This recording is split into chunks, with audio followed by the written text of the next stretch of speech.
أنزلنا هذا القرآن على جبل لرأيته خاشعا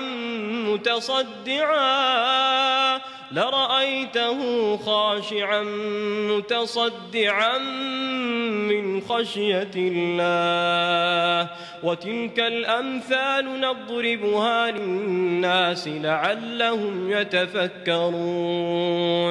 Assalamualaikum good people. Welcome back to Ashraf Channel. Guys, hari ini hari Isnin malam macam biasa Seram Isnin kita akan terus on. Okey, malam ni kita nak bercerita dengan korang tentang kisah orang yang kerja malam, kerja sampai lewat malam. Ada tak gangguan-gangguan yang diorang alami? Pastinya ada. Tentang apa? Sekejap lagi kita akan kongsikan lepas intro. Jangan lupa guys, tekan like, tekan subscribe dan juga hit bell notification. Kita lain intro, lepas tu kita cerita satu demi satu. Let's roll it.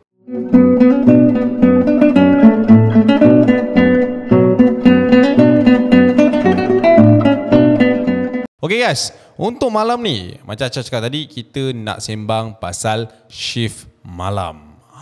Shift malam ni kita tahu guys, kalau dok siang pun ada gangguan, malam ni adalah antara diorang yang mampu nak bekerja dalam waktu yang sangat mencabar guys. Sebab apa, bagi Acap lah, nak kerja waktu malam ni bukan semua orang boleh, bukan semua orang kuat. Tapi kisah yang dikongsikan kepada Acap melalui seorang peronda plus peronda plus yang bekerja kebanyakannya di highway.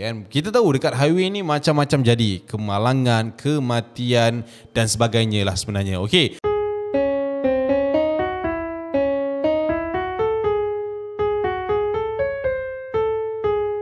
Peronda plus. Nama dia Halim guys. Dia berkongsi kepada Acap tentang kisah di mana bagi dia benda ni agak mistik sebenarnya. Kalau nak cerita pasal seram ke apa, benda ni subjektif. Tapi pada dia, apa benda yang jadi kepada dia ni merupakan satu misteri dan dia rasa benda tu, dia bersyukur lah sebenarnya kena kat dia, sebab kalau tak mungkin benda lain jadi. Okey, si Halim ni adalah antara pekerja yang Acap boleh cakap dia ni tak adalah otai, tak adalah baru. Dia macam adjust nice punya tempo bila bekerja sebagai seorang peronda plus ni. Korang tahu kan, nak jadi peronda plus ni dia ada dia punya prosedur sebelum dia jadi seorang pemandu lah, yang akan pergi ke mana-mana selepas diorang dapat aduan ataupun apa ni, macam orang kata apa, panggilan kecemasan kan.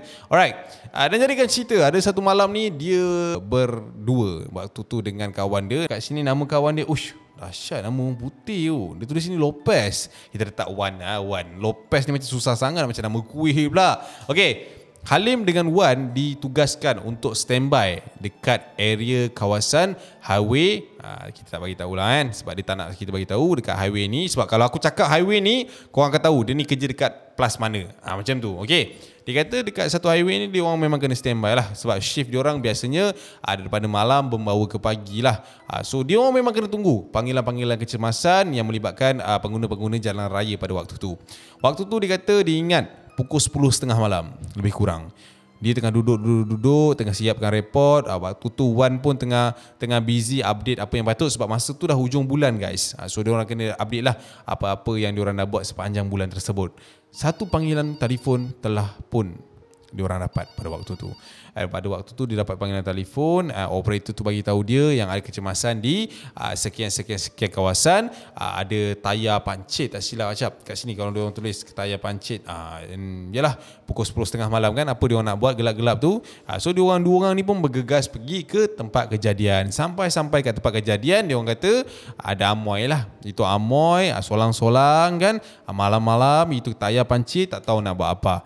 Tapi dia kata waktu tu dia orang buat je lah kerja dia orang. Dia orang tak adalah betulkan on that part, sebab bukan kepakaran dia orang sebenarnya untuk betulkan semua benda. Bukan aku cakap dia orang tak kerti betulkan tayar. Mungkin orang kata apa, kecemasan tu melibatkan benda lain juga.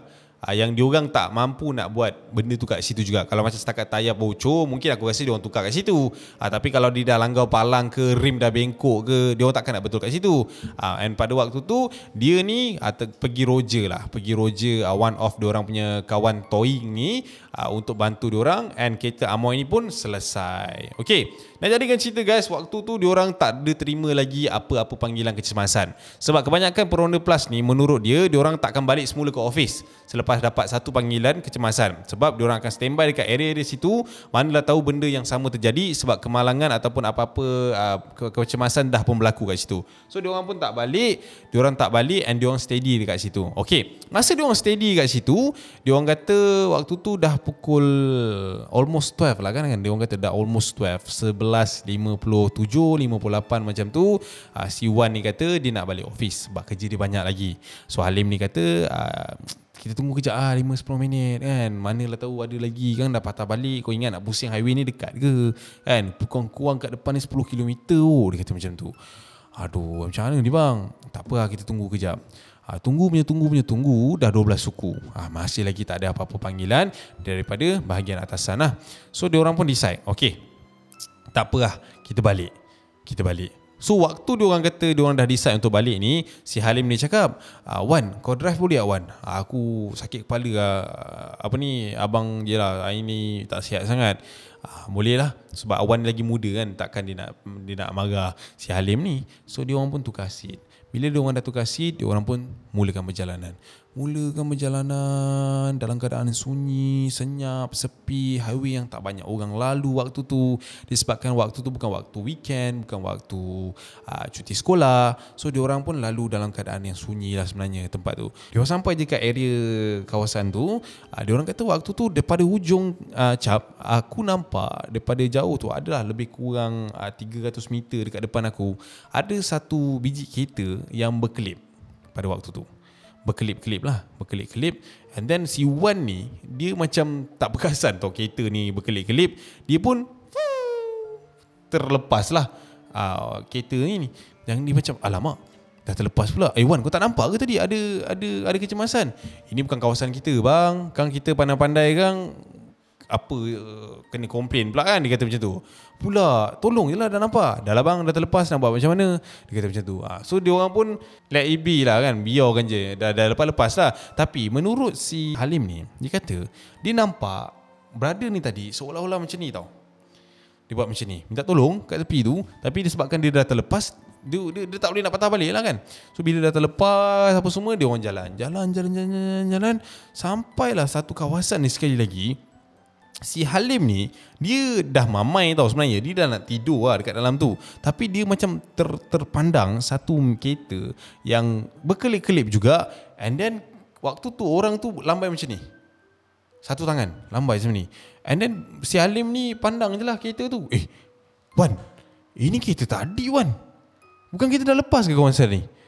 Bang, mana ada kereta bang? Abang ni bukan lah.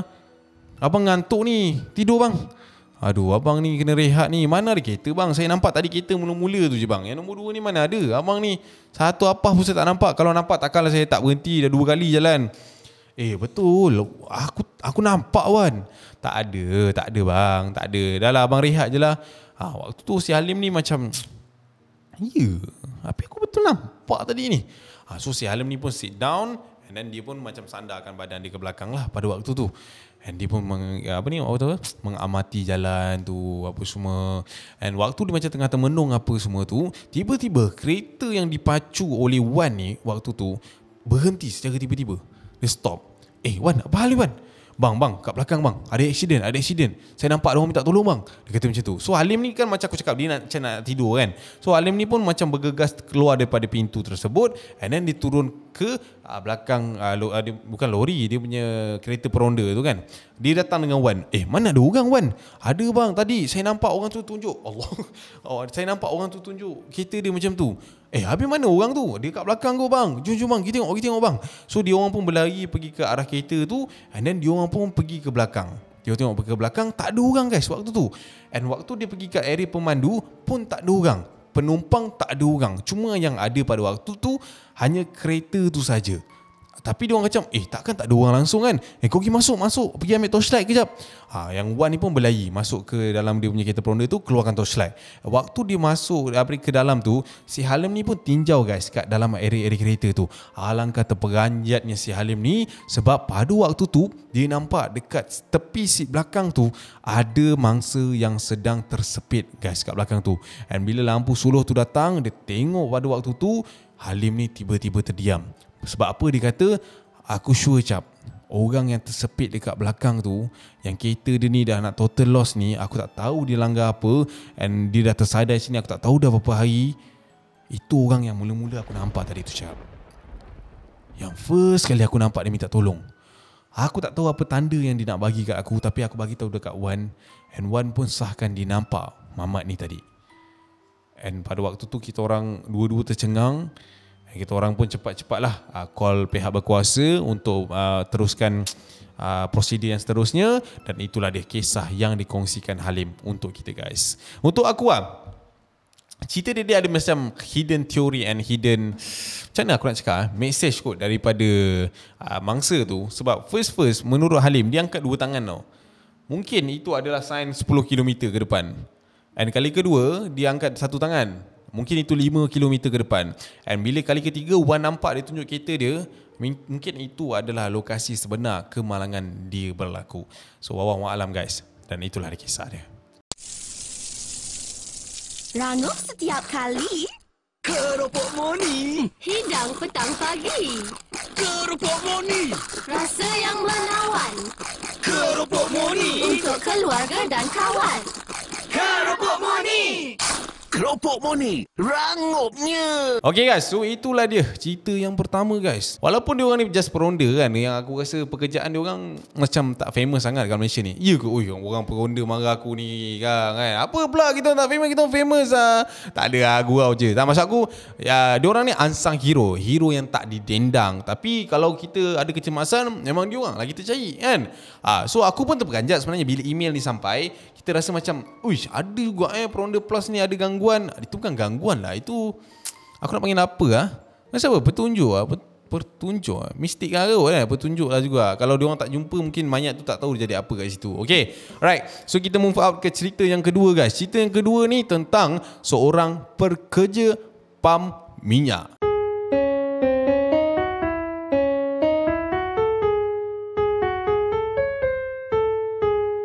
Okay guys, nama dia, nama orang lama, Makruf.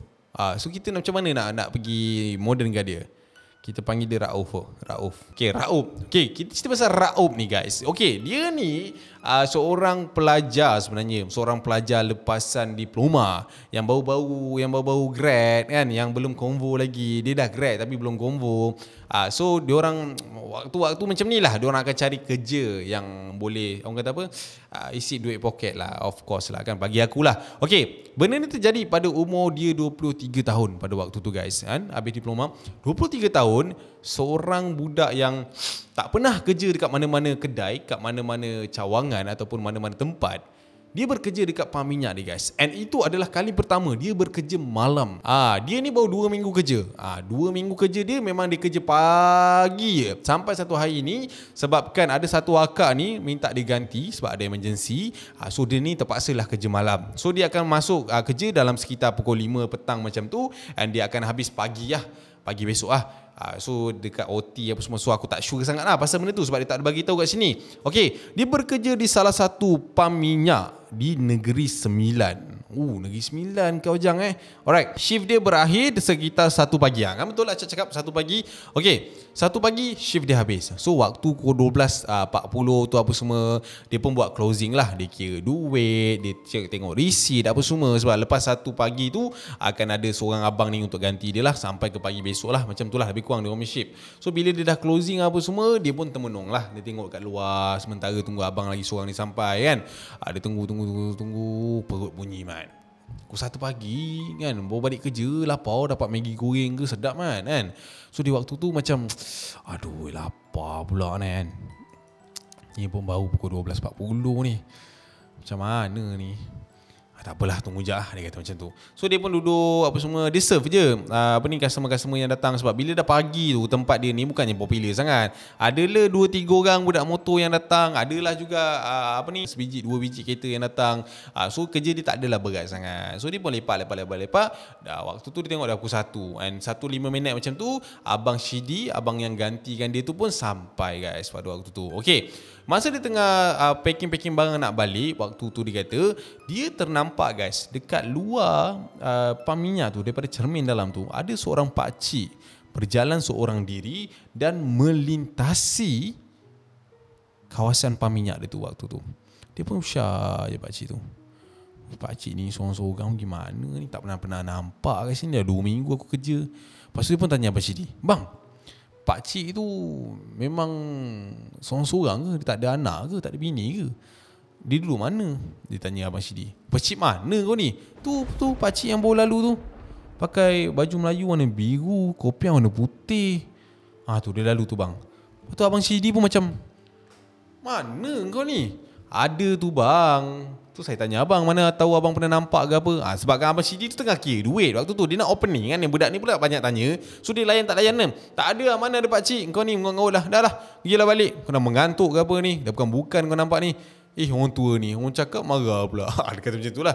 So waktu tu dia pun tinggalkan Abang Shidi and dia pun pergi tamprin apa semua. Dia keluar lah daripada tempat. Cerita ni guys terjadi pada tahun 2018, Ujung 2018.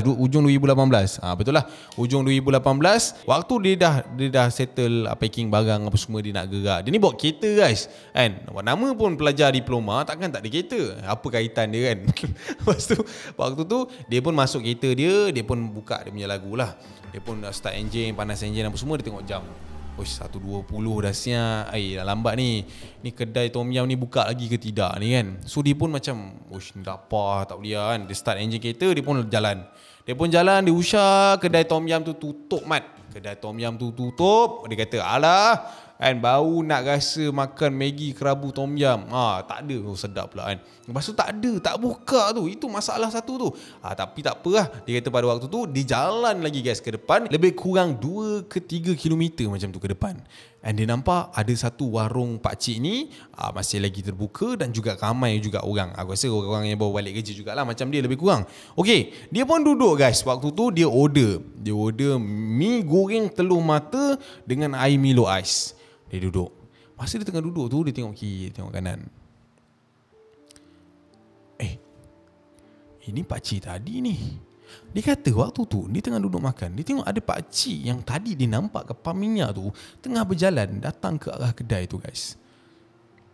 Jauhnya pakcik ni jalan pagi-pagi ni. Aku yang naik kereta pun rasa jauh. Dia ni jalan kaki daripada tadi. Dahsyat lah, mana anak-anak dia. Pakcik tu makin lama makin dekat. Sampailah pakcik tu sampai dekat kedai makan tu. And dia nampak pakcik tu macam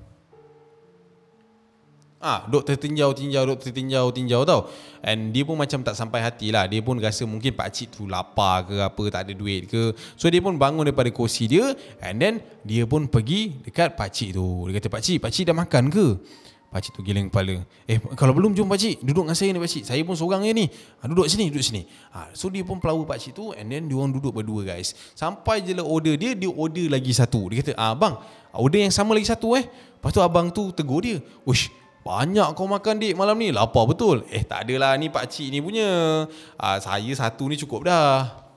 Tu abang tu macam, yelah, baiklah. Abang tu pun jalan. So dia macam, apa hal buat muka macam tu pula kan? Inilah orang Melayu. Duduk dengan pengemis dia pandang macam ni, dia duduk dengan orang yang terbiar dia orang pandang macam ni. Apa nak jadi pun tak tahu kan pakcik kan. Tapi pakcik tu macam gitu je. So dia pun makan, dia minum air. Tapi pakcik kat depan ni tak usik langsung guys makanan dia waktu tu. Pakcik tak nak makan ke? Pakcik tak suka mi ke pakcik? Lepas tu pakcik tu geling. Pakcik, saya ni nak cepat. Nanti agak-agak pakcik rasa pakcik nak makan, Pakcik makan lah Saya dah bayar dah, pakcik jangan risau. Saya gerak dulu Assalamualaikum. Selepas dia dah selesai makan, dia pun gerak daripada kawasan tu guys. Sebab dia kata pada waktu tu dia memang tak nak lama-lama. Dia memang nak makan, dia takut dia ngantuk ke apa, dia penat. And then dia pun masuk dalam kereta dan dia nak menuju pulang ke rumah dia. Sebab ke rumah dia pun mengambil masa lebih kurang 20 minit lebih juga daripada kawasan kedai yang dia duduk makan tu. Okay, dia pun start guys. Dia pun start kereta dia, and then dia pun jalan. Dia pun jalan macam biasa kan, santai, dia buka tingkap, dia relax. Hampir lebih kurang 10 ke 15 minit perjalanan tu guys. Dia naikkan tingkap. Dia pun buka radio pada waktu tu. Dia try buka radio. Asal tak ada frekuensi ni? Dekat mana ni? Tak pernah tak ada kat sini. Sekejap. Dia pun ambil CD, dia pun masukkan satu CD. CD surah guys. Surah. Waktu tu surah Yasin kau tak silap Acap dia kata. Surah Yasin kan, betul kan? Dia surah Yasin. And pada waktu tu starting lah ada bacaan surah tu, Bismillahirrahmanirrahim, Yasin. Lepas tu dia start lah kan, baca doa apa semua. Pada waktu dia tengah membaca juga, mengikut apa yang radio tu dendangkan, dia terdengar bunyi ni guys kat belakang dia. Dia pun kuatkan lagi radio tu. Dia dengar guys waktu tu. Jelas gila Cap. Dia kata, jelas gila. Makin aku kuat radio tu, makin kuat bunyi batuk tu. Waktu tu aku dah mengemang, aku dah takut dah pada waktu tu. Tapi waktu tu aku steady lagi, and aku kuatkan sikit lagi bunyi sound radio tu, and aku dengar sekali lagi. Waktu tu ada bunyi orang batuk. And ketika tu juga Cap, aku tengok cermin sisi belakang tu. Pada waktu tu Cap, hanya Tuhan sajalah yang tahu. Sebab waktu tu aku nampak dekat belakang kereta aku Cap, ada seorang pakcik yang tengah menyandar, pakai baju Melayu warna biru, kopiah warna putih. Elok je dia parking macam ni. Waktu tu dengan keadaan terperanjat, aku pun tak tahu apa jadi. Kereta aku hilang kawalan Cap, dan aku terbabas ke tepi jalan pada waktu tu. Aku rasa adalah lebih kurang 20 minit juga aku macam terlelap. Bukan terlelap lah, aku rasa aku tergentak kot. And then aku tersedar balik. And aku tengok dekat belakang pakcik tu dah tak ada. Lepas tu aku keluar kereta. Aku tengok kereta aku pun tak teruk lah, tak ada gemuk ke apa. Sebab aku macam tergelincir ke tepi jalan pada waktu tu. And aku macam astaghfirullahalazim, apa benda yang jadi ni, astaghfirullahalazim, dia kata macam tu. And aku pun cepat-cepat masuk ke dalam kereta aku. Aku try pasang radio aku. Waktu tu dah tak on dah. Sebab aku rasa mungkin sebab kemalangan tu kan. Aku pun tak nak pening kepala. Aku start enjin kereta, boleh. Aku reverse kereta, aku terus jalan menuju ke rumah aku pada waktu tu. Tapi guys, pada waktu tu menurut si Raub ni, dia kata makin laju dia tekan minyak kereta dia tu, makin jauh rasa perjalanan tu pada waktu tu. Dia kata, apa pasal tak sampai-sampai ni Mat? Kan? Apa ni? Ya Allah, aku nak balik rumah je ni. Tolonglah. Dalam hati dia kata pada waktu tu. Dia pun drive gigih. Dia rasa dah lama, dah nak sejam lah, tapi tak sampai-sampai rumah dia. Sampailah dia kata waktu tu dia nampak ada satu kawasan yang boleh buatkan dia belok ke arah kanan guys pada waktu tu. Tapi dalam jalan yang selalu dia balik, memang tak ada jalan tu. Dia kata waktu tu dia tak tahu kenapa dia pun belok ke kanan. Dan sampai je dia belok ke kanan pada waktu tu, dia kata kawasan tu jadi gelap tiba-tiba Cap. Gelap tiba-tiba. Aku pun tak tahu kenapa, tapi tak ada lampu jalan. Yang pada waktu tu aku nampak hanya pokok-pokok ada kat situ. Dan aku pun jalan perlahan-lahan ke arah tu. Makin aku masuk, makin banyak bunyi pelik yang aku dengar. Benda yang pertama aku dengar masa aku masuk jalan tu adalah bunyi bacaan Yasin. Tapi bunyi tu macam aku kenal Cap. Bunyi suara bacaan Yasin bukan datangnya daripada radio, tapi bunyi bacaan Yasin yang ramai. And aku boleh dengar bunyi-bunyi ataupun suara-suara yang aku pernah dengar. Tapi aku tak tahu, waktu tu kepala aku ngang, aku tak boleh fikir suara siapa ni. Makin lama makin aku masuk, keadaan makin gelap. Sampai ada satu situation ni Cap, aku ingat lagi sampai kat satu kawasan ni, waktu tu pandangan mata aku pun dah gelap. Aku tak nampak apa-apa. Dan pada waktu tu aku hanya jerit dalam hati aku, Allahu Akbar. And aku dengar nama aku disebut pada waktu tu. Raub, bangun. Raub, bangun. Aku buka mata aku pelan-pelan pada waktu tu Cap. And aku terperanjat sebab aku ada dekat dalam hospital waktu tu. And keliling aku Cap, family aku, Diorang tengah pegang surah Yasin. Menangis-nangis diorang waktu aku dah bangun. And aku masih lagi tak sedar apa yang jadi. Aku masih lagi blur apa yang jadi.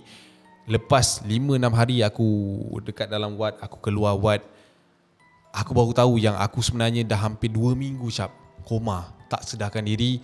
Kereta aku jatuh ke dalam gaung malam tu dan aku memang tak sedar apa langsung pada waktu tu.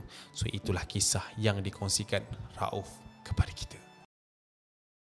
So itulah dia guys, kisah yang dikongsikan oleh Rauf. Bagi aku ending dia ada twist sikit. Aku pun tak expect. Sebenarnya bila aku baca email dia, aku tak tipu bukan aku reka tapi memang ada orang hantar aku baca semuanya sekali. Okay guys, Acap rasa sampai sini saja video untuk Seram Isnin malam ni. So kalau korang nak tajuk mungkin lepas ni apa, korang boleh tulis dekat komen bawah.